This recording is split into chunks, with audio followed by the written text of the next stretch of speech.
Bantay sarado po ang ating mga kapulisan dito sa labas na po. Kakasuhan daw. Tinanong siya, anong kaso? Ang sabi niya, rally without permit. Sino magkakaso? Yung mayor, Joy Belmonte. Ngayon, tatanong po sa atin, papayag kayo? Ma-disperse? Papayag pa tayo mga kababayan natin. Papayag pa tayo.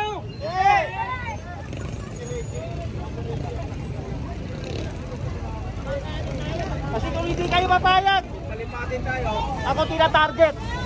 Saka to. Hindi ba pare? Target. Hindi sila papayag na ma-disperse.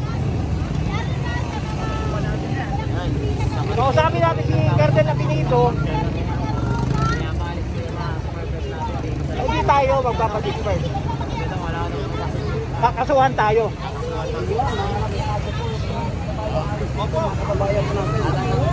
Depende sa desisyon ng grupo yan.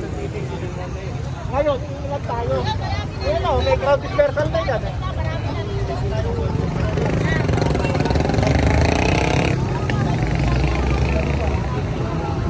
Sige, tayo. Iwas tayo. Iwas tayo rito. Siyempre, mas malapit kung magpunti natin dito. Ano sa sabi dito? South Union eh. Oo.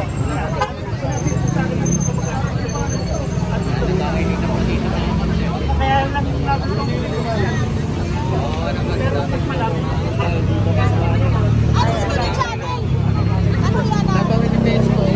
Ang target ako, saka ito. Identify tayong dalawa.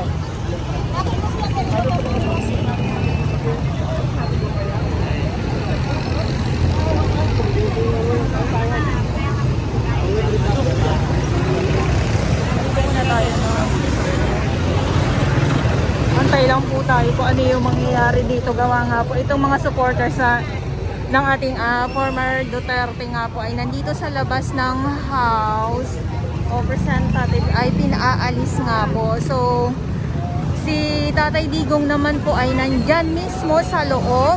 Ayan, talagang ano, kahapon sabi nga po ng iba ng mga congressman ay cancel nga daw po yung ano, yung kay PRRD nga daw po hindi natinag si Duterte. So talagang natuloy po ang kanyang pagpunta dito sa house nga po. Ayan. So abang-abang na lang din po tayo mismo dito sa labas dahil nga po itong mga kapulisan ay bantay sarado dito sa labas nga po at itong mga supporters ni PRRD ngayong araw.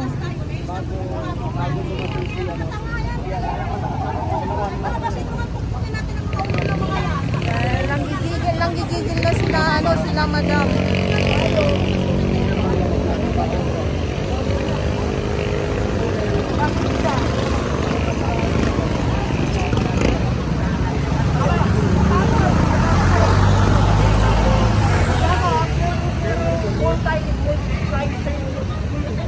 Coordination between those sa loob. Kaya nga po naglalap po dito. Sila na at least makikita natin po yung suporta. Sabi ko nga kanina na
po talaga.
Mga producer ito.